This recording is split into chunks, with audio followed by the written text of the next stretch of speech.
Taxes, taxes, taxes. A group of millionaires urges governments to raise taxes to fund a coronavirus recovery. They say charity is not the solution. But will governments answer their call? And how popular is this idea? This is Inside Story.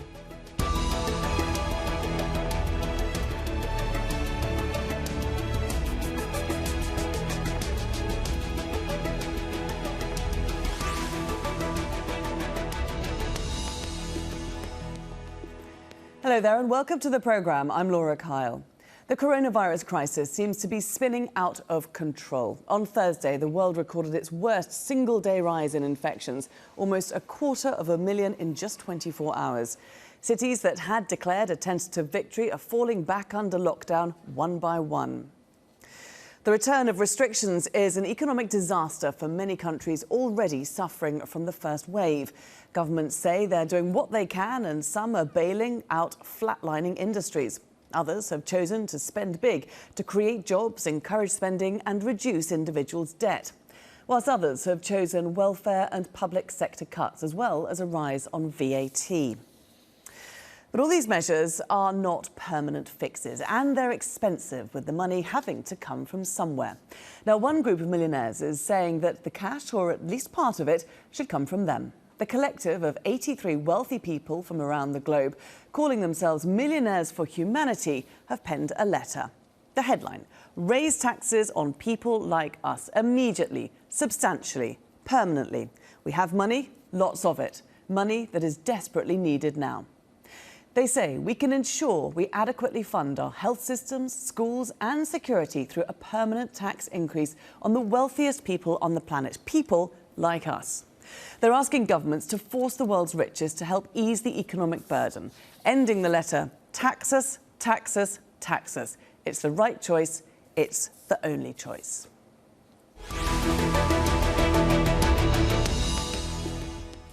So how much will this actually help? Well, let's bring in our guests now to find out. From New York, we have Maurice Pearl, Chair of Patriotic Millionaires. He's a member of Millionaires for Humanity and signed the petition. From Milton Keynes in England, Aaron Advani, Assistant Professor of Economics and Impact Director of the Cage Research Centre at University of Warwick.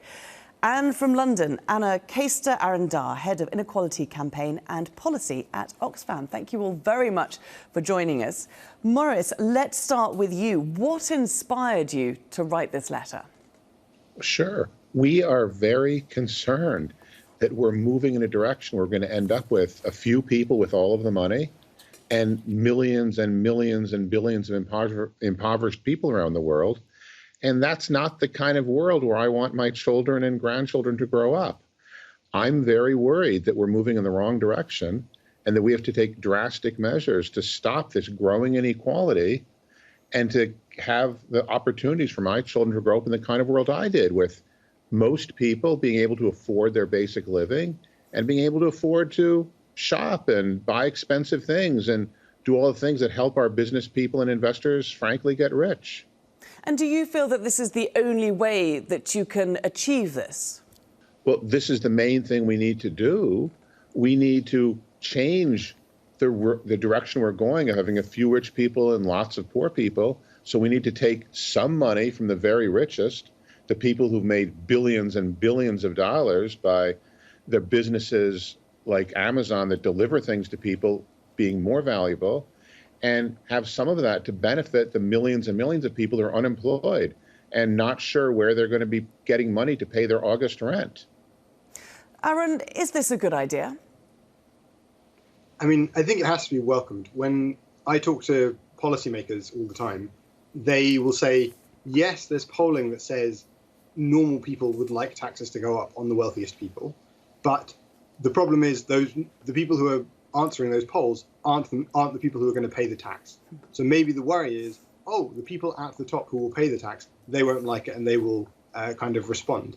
And you do regularly hear news stories about, there's been some tax change, something's happened, and one or two prominent billionaires have chosen to relocate their operations, say, to Singapore or to Monaco or something similar. And so it's kind of harder to get across the news story that there are actually a lot of people potentially who are willing to stay and pay their share. And so I think it can only be welcomed if there are people who do feel that way, for them to kind of get their point across, because it's much less easy to hear from them than it is to hear from those small number of people who might respond. And I definitely want to come back to that point in a moment. Just before we do, Anna, Oxfam is supporting this initiative. Let's just get an idea, lay out an idea of where this money is most urgently needed. So Oxfam has supported this initiative because we've been working to fight inequality for many years now, mainly because we know that inequality acts as a huge barrier to poverty reduction, which is what Oxfam fundamentally cares about. And we saw, back in January that there were just 155 individuals in the world who owned the same amount of wealth as the bottom half of humanity. So that's 155 people who owned the same amount of wealth as 3.5 billion people. Now, that was before COVID-19 hit. The situation has got so much worse. Not only has it got so much worse, but governments are also needing to spend big bucks, as you said at the start, to pay for the health response, but also to pay for the economic response and the stimulus packages. So where are they going to get this money from, and what should they be spending it on, as you said? And I think really the main issues, if we're looking at reducing inequality and poverty reduction here, are that huge sums need to be invested in free, public, universal healthcare systems and medicine, education, as Maurice talked about, and particularly now, as we know that people are really becoming very vulnerable in the job market, and they're going to need that sustained support that we're not going to see when the furlough system, for example, comes to an end in the autumn. We need long-term sustained social protection systems to act as a safety net when people fall into unemployment, and all of that is a loss of money. I mean, it certainly does seem like the perfect answer to governments needing a lot of money, especially at the moment. But Maurice, as Aaron said, I mean, it's highly unlikely, isn't it, that everyone's going to be on board with this? We're talking about 83 millionaires writing this letter when there are millions of millionaires in the world. What's the feeling that you get from rich people? Is it generally accepted that people should be taxed more? I think most people agree that we need to do something. Most rich people are people who have businesses that sell things to other people. A few extract minerals from the earth, and they don't care about what everyone else in their community is doing.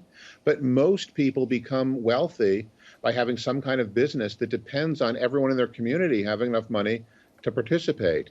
As Ford said, he needed to pay his workers enough money they could afford to buy cars. And we need everyone to think that way. And I think most forward-thinking, long-term thinking people understand that. I mean, let's just look at what we're talking about here, because taxes already exist, don't they, for wealthy people? I mean, they increase as your income increases. We're looking at 37% in the US, 45% in the UK, and many would feel that's enough. Here in the United States, we made some changes 2 or 3 years ago, and taxes are far lower on wealthy people. Investors like me have much lower tax rates than people that actually work for a living. We need to have rich people who get their income from investing pay the same tax rates of people who have to work for a living. I mean, that's crazy, isn't it, Anna, that people who work for a living pay more tax than people who get their money through non-earnings? Absolutely. We've got that famous quote from Warren Buffett, who says that he pays more tax than his secretary, and that can't be right. I think, just going back to your previous point, it's great that we have these 83 members of the super rich who are keen to pay taxes and pay taxes now. But real change never happened because those in power were willing to give up their power. It's because people have demanded it. So we don't need to wait for a situation where all millionaires agree to pay more taxes. Normal people, we have to be demanding this. And if you see how this issue is polling across the political spectrum, it really is gaining momentum. So we're seeing people across left and right of the political spectrum coming out in support of greater taxes on wealth. We even saw the Conservative Party last week, which is historically a political party that has been against taxes on wealth, poll its members to on wealth taxes to get a feel of what their appetite is on this issue. So we are seeing a marked shift. I think it's fantastic that these 83 millionaires have come out and said that they want to be taxed more. I think that helps convince those in power that it needs to happen. But it's just one piece of the puzzle here. And we cannot wait for all millionaires to agree. This has to happen. There's going to be huge gaps in government revenues and money that needs to be spent. So it has to happen. There's a real urgency. I mean, that's such an important point, isn't it, Aaron? Because greater taxes generally tend not to be a political winner, especially if you're a Republican Party, as we've got in the US, or the Conservatives, as we've got in the UK. I mean, it's an interesting time because you've got the Chancellor reviewing the capital gains tax in the UK. Do you think that we might see more taxes on unearned income in the UK in the coming weeks when he reveals what he's going to do there? I mean, I think that the reason for the review is surely a recognition that there has been, because of growing over time, that the current system isn't really working for taxing capital or taxing wealth. I mean, work of my own, actually, with Andy Summers from the LSE shows that this Warren Buffett anecdote that, he pays less tax than his secretary is actually kind of true in a substantial sense among a large population of relatively well-off people. So if you look at people who have income plus capital gains of about £10 million, a quarter of them pay less tax than someone who's earning £15,000. That kind of clearly can't be right. Nobody thinks that seems like a reasonable structure for a tax system. And so I think often there's this sort of idea that we look at the headline rate and say, oh, well, if people who have high incomes should be paying at 45% because that's what the headline rate is. But as was already pointed out by Morris, there are people who have money that comes from investment have access to different rates. In the UK, there's lower tax rates for dividends, even lower rates for capital gains, and even lower rates if it's capital gains on businesses that you're running. And so that means that people have access to these much lower rates. And that's even before you think about the various other deductions and reliefs that are available. And so I think that means that we really do need to think about the way that capital is taxed. I think that's kind of the Chancellor signalled that a bit in the last budget, where he reduced the availability of a particular relief that was called entrepreneurs relief, which was a bit niche because it didn't matter to most people. But for the people who were making use of it, it was allowing them to get up to £10 million at 10%, which is obviously a very, very low rate for people who are getting that kind of money. So I think there's already been a bit of a recognition that that system wasn't working. And I think the review of capital gains kind of speaks to this idea that more will be needed from that kind of source. OK, but will it be enough? Because when there's talk of Labour Party's so-called super tax, it's often followed with people saying, well, we'll just have to leave the country if that happens, if Labour gets in. I mean, there's a couple of different points there. So one is kind of what do you think the headline tax rate should be? And already, I think the point that we're making is that actually a lot of people with high incomes or high incomes plus gains aren't paying the headline rate. And so actually tinkering with that top rate is actually only affecting a relatively small proportion of people, even among the rich, because many of them are using other kinds of reliefs and deductions to get lower rates or paying incomes at paying tax at other rates than the headline income tax rate. So that's the first thing. The second is in terms of tax design. I mean, if you look at, say, the US design of a tax system is one that taxes its citizens globally wherever they're based. So I'm not necessarily advocating that the UK has to have a global tax in that same kind of way, but certainly there are ways to think about designing a tax system that accounts for where people are making their money, where they are living, where they are kind of going about their business, to account for these different kind of aspects. Morris, is it a given to say that the current administration in the White House is pretty hostile to this idea? Well, yes, the current president of the United States is a real estate investor, and he honestly believes that real estate investing is the bedrock of Western civilization, and those people must not pay any taxes at all. But most people in America believe, and I think we'll find out in November, that that's not the case. But that's also interesting, isn't it? Because looking at the candidates for the Democrats, we had Bernie Sanders and Warren both talking about a wealth tax. What's Joe Biden proposing? I'm not sure what we're going to do, and it depends on who's in the United States Senate and the House of Representatives. But I think that we're going to find a major change from what we saw in the end of 2017 with the massive changes then that reduced taxes for the rich and raised taxes for everyone else. I mean, some have argued, haven't they, that the tax, a wealth tax would be unconstitutional. Is there any argument there for that?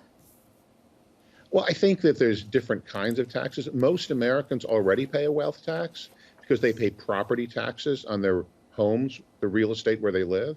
So I think it's only fair that rich investors also pay a wealth tax that most middle-class people are already paying. But it's just one more question to you before we bring in our other guests again. I mean, it's not the first time that you've done this. You've pushed for a more progressive tax system in the past. Do you feel that there's an audience for this, that it's really going to get anywhere? Well, sure. Some of the ideas we had that were considered crazy, left-wing, nutcase ideas 5 or 10 years ago, most presidential candidates on the Democratic side were talking about this year. So yes, we've moved the needle a long ways, and we've made a lot of progress towards making the tax system more progressive. Anna, the millionaires from humanity say in the letter that the solution is not just in donating to charities, and yet we've had hugely significant donations from very wealthy people contributing to coronavirus vaccines, to coronavirus recovery. Why is it not the solution? Why is that not enough? Because we need a solution that's sustainable and democratic and accountable at the national level across countries, around the world. So we can't have countries relying on the specific interests of rich philanthropists, great as that may be for, fighting specific areas of interest that they have, but it's not a long-term sustainable way to be able to ensure poverty eradication at national level. That's what governments are for. Governments are there to be able to provide vital services for their people, to be able to ensure that people don't go hungry, and to be able to be accountable for their people.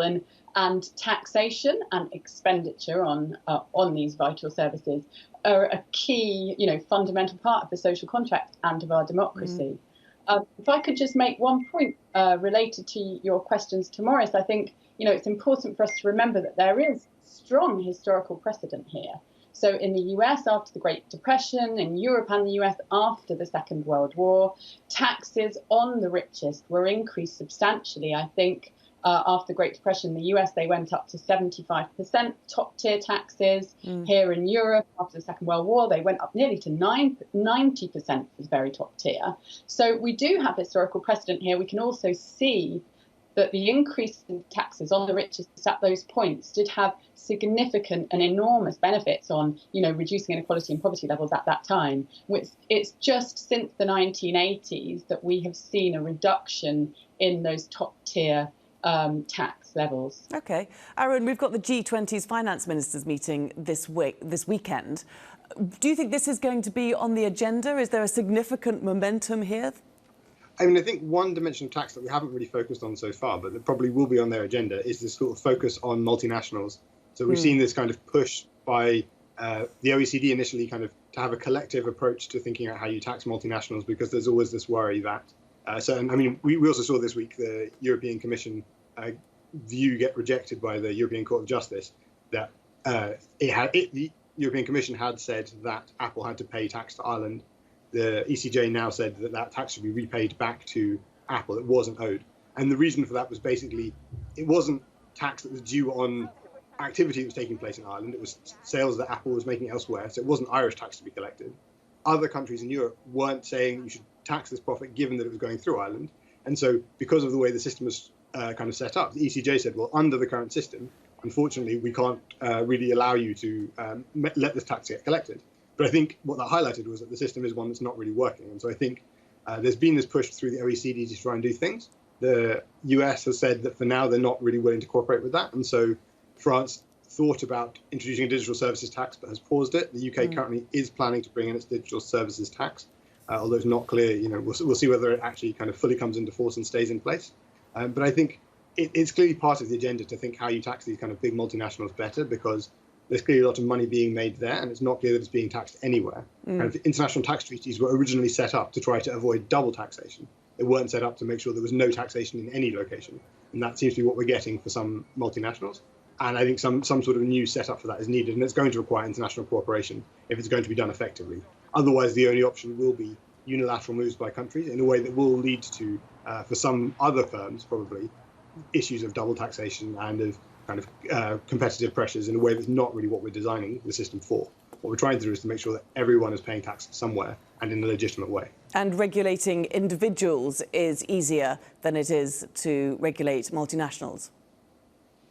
It's somewhat easier to think about where individuals are based and what they're doing. There are still a lot of issues. So one is, this kind of question of where people are tax resident. So people could still spend a lot of time, for example, in the UK, but technically be tax resident somewhere else because they spend enough nights in another country or not in the UK. And so that is one issue. The other issue is that, of course, particularly among the wealthiest, setting up trusts as a way of moving wealth into a form where they're still kind of getting some of the benefits of it, but without technically having control over it. And therefore, that does make it harder for the tax system to access. And there are various things one could do about that. But I think with multinationals, it's that much more complicated because it really is, it's true that lots of the work that Apple does, all the technology work, is probably based in Silicon Valley. And so some amount of the profit really is due to the work that's happened there, even when sales take place in other countries. But obviously some of the value is also producing the actual objects, for example, and those things that are then being sold, presumably some tax or some higher level of tax should be actually due on them. But the current system doesn't require them to pay it. So it's not that they're cheating under the current system, it's that the current system is broken and isn't taking into account the way that in the kind of modern era, firms end up being structured. Sure. Maurice, what percentage of your income would you be willing to give away to governments? Well, I think my current tax rate is below 20%. It should be higher. It's not a matter of me being willing. I think it's a matter of all the people, through their voting, through their elected representatives, making a decision that's binding on everyone. So it doesn't matter what you're willing to give. We have to decide as voters and elect representatives to decide how much taxes everyone will pay, and everyone should pay percentage based on their income or on their wealth, one or the other, or both. And where would you most like the money to go? Where do you see the greatest inequalities existing in America? I think we need to have more taxes on the wealthy people so that we can have the programs that help the most unfortunate among us be able to afford their basic lives, whether it's unemployment insurance or all the education for the young people in the poor parts of our country that enables them to become wealthy too. We need to make the lives more even to give other people the opportunities that I had, frankly, when I was growing up. Anna, I mean, much of the coronavirus impact is felt in developing countries, emerging economies. How might a tax on millionaires benefit them? Because, of course, this group of Millionaires for Humanity, 71 of them are from America and a handful of others are from Europe and Canada, one from New Zealand. None of them are from India, China, Brazil, where there are a significant number of millionaires. Yeah, quite. So, look, we're hoping that this gains momentum and that millionaires from across the world become keen to come on board. Because as you kind of noted, right now we're seeing poverty concentrated in middle-income countries. And those are countries where we have huge disparities of wealth. So in many middle-income countries, we have large amounts of millionaires who are not being taxed at nearly a high enough rate in order for the government to be able to implement policies that would reduce poverty. So we would very much see this initiative and this need for a tax on wealth and income of the richest being a need across countries, so across developed and developing countries. And we very much hope and aim to encourage millionaires from middle-income countries to come on board and commit to pushing their governments in this direction as well. OK, Aaron, just last question to you in the minute that we have left. How far would a wealth tax go into funding a COVID-19 economic recovery? I mean, it basically depends all on the way you want to structure it. At the one end, you get kind of a Swiss-style wealth tax, which starts at 100,000 euros, which is not, I think, what anyone would think of as kind of the super wealthy, and is relatively flat. You could, at the other end, have something more that looks more like what Bernie Sanders or Elizabeth Warren were proposing, which was really focused on the billionaires. And either of those systems can be ways to bring in kind of substantial amounts of money. I mean, we know that wealth is many, many multiples of income. And so, I mean, in the UK, it's sort of aggregate wealth is 6 times annual income. So a tax on wealth can bring in much more money in principle if you design it to do that. OK, absolutely fascinating discussion. Many thanks for joining us. And Maurice, good luck to you with your mission there with Millionaires for Humanity. Thank you very much to all our guests, Maurice Pearl, Aaron Advani and Anna Castor-Arendar. And thank you too for watching. You can see the programme again anytime by visiting our website, that's aljazeera.com. And for further discussion, do go to our Facebook page, that's facebook.com/AJ Inside Story. You can also join the conversation on Twitter. Our handle is @AJ Inside Story. From me, Laura Kyle, and the whole team here, it's bye for now.